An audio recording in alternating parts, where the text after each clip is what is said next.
നഷ്ടപ്പെട്ട പല്ലുകൾ പുനഃസ്ഥാപിച്ചില്ലെങ്കിൽ എന്ത് സംഭവിക്കുന്നു? പല്ല് പറിച്ചു കളഞ്ഞാൽ പല രീതിയിൽ നമുക്ക് റീപ്ലേസ് ചെയ്യാൻ സാധിക്കുന്നു. ബ്രിഡ്ജുകൾ വെക്കാം. ഈ വീഡിയോയിൽ കാണുന്നത് ഒരു ബ്രിഡ്ജ് പ്ലേസ്മെൻ്റ് ആണ്.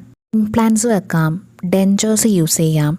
പല്ല് നഷ്ടമായ സ്ഥലത്ത് പുതിയ പല്ല് വെച്ച് പിടിപ്പിച്ചില്ലെങ്കിൽ കാലക്രമേണ പല്ലിൻ്റെ നിര തെറ്റുന്നു. ഇല്ലാത്ത ഗ്യാപ്പിലേക്ക് അടുത്തുള്ള പല്ലുകൾ മൂവ് ചെയ്യുകയും വശത്തെ പല്ലുകൾക്ക് സപ്പോർട്ട് ഇല്ലാത്തത് കാരണം സുപ്രാ ഇറപ്ഷൻ സംഭവിക്കുകയും ചെയ്യുന്നു.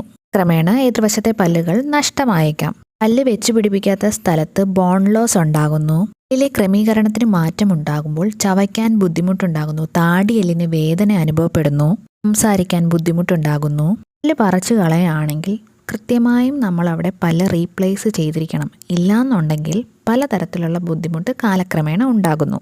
പല്ല് പറിച്ചു കളഞ്ഞ സ്ഥലത്ത് പുതിയ പല്ല് വെച്ച് പിടിപ്പിക്കുകയാണെങ്കിൽ പ്രോപ്പർ അലൈൻമെൻറ്റ് മെയിൻറ്റെയിൻ ചെയ്യാനും അസ്ഥികളുടെ ഡെൻസിറ്റി പ്രിസർവ് ചെയ്യാനും